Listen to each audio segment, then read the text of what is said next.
نحمده ونصلي ونسلم على رسوله الكريم أما بعد أعوذ بالله من الشيطان الرجيم بسم الله الرحمن الرحيم إنا أنزلناه في ليلة القدر وما أدراك ما ليلة القدر صدق الله العظيم اللهم صل على سيدنا ومولانا محمد معدن الجود والكرم وآله وصحبه وبارك وسلم الصلاة والسلام عليك يا سيدي يا رسول الله وعلى آلك وأصحابك يا حبيب الله۔ حمد و صلاة کے بعد اللہ تعالیٰ نے قرآن مجید میں ارشاد فرمایا کہ انا انزلناہ فی لیلۃ القدر، فرمایا بے شک ہم نے اس قرآن پاک کو لیلۃ القدر میں نازل کیا ہے، قدر والی رات میں نازل کیا۔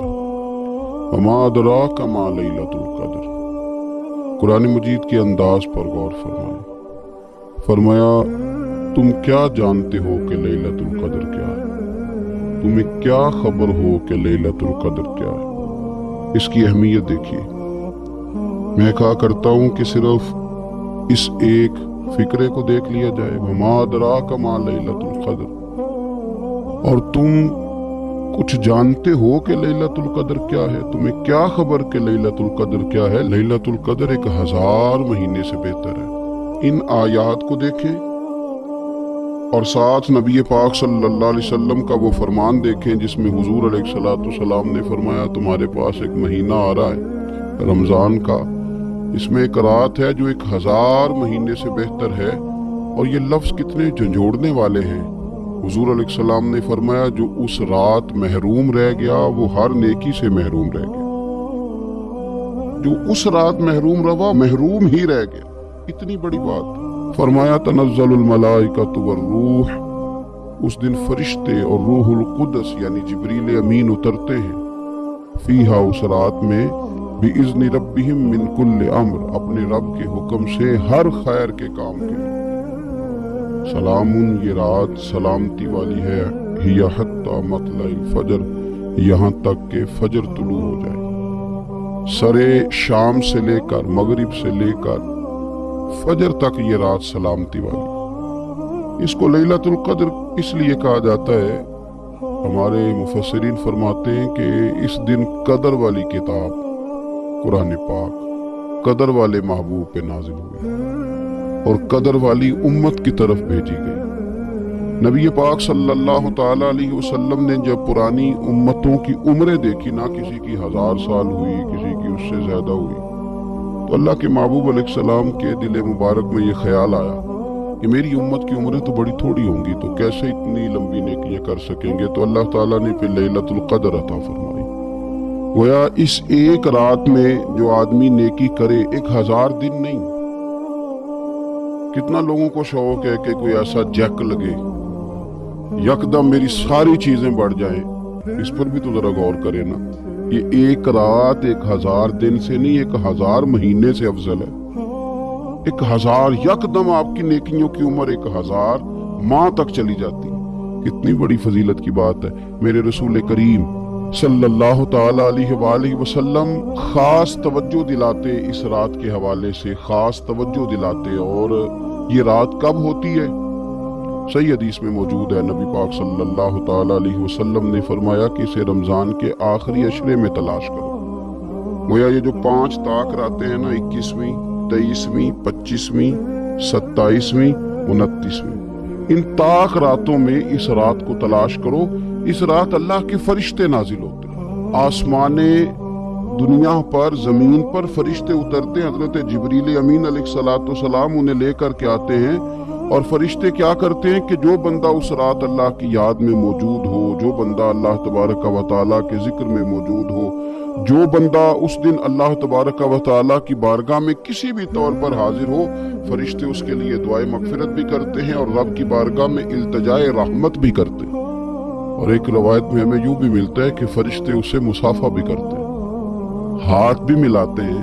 دیکھیے نا کتنی سعادت مندی ہے کہ انسان عبادت کر رہا ہو اور فرشتے اس کی زیارت کو آئیں۔ ہمارے صوفیاء فرماتے ہیں تو پکا پروگرام بنا لے عبادت کا، فرشتے کئی بار تیری زیارت کو آیا کریں۔ اور پھر ایک اور بات یہاں بڑی قابل توجہ ہے کہ انسان جب محسوس کرتا ہے نا مجھے کچھ دیکھ رہا ہے تو ذرا اس کی عبادت کا انداز بھی تھوڑا تبدیل ہو جاتا ہے. تو اگر یہ ذہن ہو ہمارا کہ ہمیں فرشتے دیکھ رہے ہیں اور وہ والی مخلوق دیکھ رہی ہے جو ہماری ڈائری ڈائریکٹ لے جا کے ہمارے رب کی بارگاہ میں پیش کرے, تو پھر کچھ زیادہ ہی توجہ مسلمان کی ہونی چاہیے, زیادہ ہی انہماک ہونا چاہیے, وہ کھو جائے. ٹھیک ہے ہم کمزور بھی ہیں, ہمارے اندر کچھ پریشانیاں بھی ہیں, ہماری بیماریاں بھی ہیں, ہم لاغر بھی ہیں, ضعف بھی آ جاتا ہے, تھکاوٹ بھی ہمیں آ لیتی ہے, لیکن لمبی تو بات ہی کوئی نہیں, 5 تو طاق راتیں. حضرت سیدہ عائشہ صدیقہ رضی اللہ تعالیٰ عنہ ارشاد فرماتی ہیں کہ جب رمضان کا آخری عشرہ شروع ہوتا تھا نا تو نبی پاک اپنی کمر کس لیتے تھے عبادت کے, خود بھی رات کو اٹھتے تھے, ہمیں بھی جگاتے تھے, کیونکہ سونے کے دن تو نہیں ہے, تو جاگنے کے دن ہے. ساون کی کالی راتوں میں جب بوندا باندی ہوتی ہے وہ راتوں کو اٹھ اٹھ روتے ہیں جب خلقت ساری سوتی ہے. یہ رب کے بندوں کی شان ہے. اور ویسے بھی درویش کہتے ہیں کہ رات پوے تے بے درداں نو نیند پیاری آوے, درد منداں نو تے یاد سجن دی سوتیاں بھی آن جگاوے. تو یہ وقت ہے خاص, اس خاص وقت اس بات کی طرف ضرور توجہ کرنی چاہیے. اور یہ جو کہا گیا نا کہ فرشتے نازل ہوتے ہیں بِإِذْنِ رَبِّهِمْ مِنْ كُلِّ امر, اللہ کے حکم سے آتے اور ہر کام کے لیے, ہر امر خیر کے لیے آتے. اس میں بھی ہمارے مفسرین نے لکھا ہے کہ وہ تمہارے لیے پورے سال کا فیصلہ کریں گے کہ تمہیں کیا دیا جائے گا, تم کیا حاصل کرو گے اللہ تبارک و تعالیٰ کی بارگاہ سے. تو اس کا معنی یہ ہوا کہ پھر تو یہ لینے کی رات ہے. ایسا نہ ہو کہ فرشتے آئے ہوں رب کی بارگاہ سے یہ پیغام کرم ہو کہ دینا ہے اور لینے والے سو رہے ہوں, وہ آرام میں ہو. تو یاد رکھیں خیرات اسی کے پیالے میں آتی ہے جس کا پیالہ سیدھا ہوتا ہے, اور اگر پیالہ ہی سیدھا نہ ہو تو خیرات پھر پیالے میں نہیں آیا کرتی. تو پھر اس کو جو کہا گیا نا کہ یہ سلامتی والی ہے, تو اس میں ایک اور بات بھی ہمارے پھر مفسرین نے لکھی ہے کہ اس رات, شیطان تو ویسے ہی قید ہے, اس رات بندے کا نفس بھی نہیں اسے تنگ کرتا. یہ طاق راتیں اتنی حسین ہے کہ تھوڑی سی بندہ ہمت کرے تو اللہ عبادت کے لیے اس کے دل کو قرار عطا کر دیتا ہے, اسے سکون ملتا ہے, طبیعت ٹھنڈی ہو جاتی ہے اور وہ بڑے ذوق کے ساتھ اللہ کی عبادت کرتا ہے. خوب بیداری کا مظاہرہ کریں طاق راتوں میں. میں نے رمضان سے پہلے مشورہ دیا تھا کپڑے وقت پہ خرید لو عید کے, اور وقت پہ سلا لو, اور وقت پہ چیزیں لے لو. یہ جو خاص دن ہیں عبادت کے یہ لوگوں کے بازاروں میں گزر جاتے ہیں. یہ زیادہ تر وقت ہمارا خریداری میں اور شاپنگ میں اور ایسے مہمل کاموں میں صرف ہو جاتا ہے کہ جن کی وجہ سے یہ خاص چیزیں جو ہمیں میسر آنی تھی ان سے ہم کئی دفعہ رہ جاتے ہیں. تو اس رات کرنا کیا ہے, زیادہ سے زیادہ کھڑے ہو کے رب کی عبادت کریں, قرآن شریف کی تلاوت کریں, استغفار پڑھیں. سیدہ طیبہ طاہرہ حضرت عائشہ صدیقہ رضی اللہ تعالی عنہا نے عرض کی یا رسول اللہ اگر مجھے یہ رات مل جائے تو کیا پڑھوں؟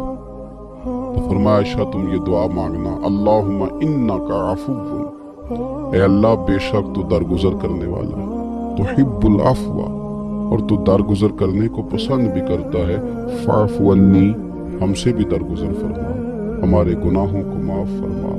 یعنی اس رات اللہ سے درگزر کا سوال کریں.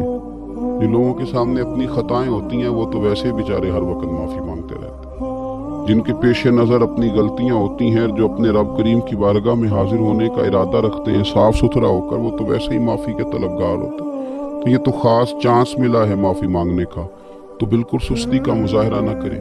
بالخصوص وہ لوگ جو اعتکاف میں موجود ہیں. نیند تو کسی وقت بھی آ جاتی ہے, آپ دوپہر کو بھی ذرا چپ کر کے لائٹ آف کریں تو یہ آ ہی جاتی ہے. آپ سر شام بھی تھوڑا سا کھانا کھانے کے بعد اگر کمر سیدھی کرنے کو بھی لیٹ جائیں تو نیند تو پھر بھی آ ہی جاتی ہے. لیکن یہ سنہری قسم کے ایام ہیں, سختی نہیں, پابندی نہیں, فرض نہیں, لیکن اگر شوق کے ساتھ, ذوق کے ساتھ, توجہ کے ساتھ. میں ایک مثال دیا کرتا ہوں کہ یہ ہمارے پاس قیمتی دن ہے رمضان کے, ایک عمل کا ثواب 70 کے برابر ہے. جس طرح انسان کے پاس کوئی چیز تھوڑی دیر کے لیے آئے تو اس نے جانا ہو تو لوگ اس سے زیادہ فائدہ اٹھانے کی کوشش کرتے ہیں. دیہاتوں میں نا غریب گھروں میں استری نہیں ہوتی تھی, ہر گھر میں نہیں ہوتی تھی, تو کسی پڑوس سے استری لے کے آتے تھے تو بوڑھے لوگ یہ کہا کرتے تھے کہ زیادہ کپڑے استری کر لو, استری واپس کر دیں.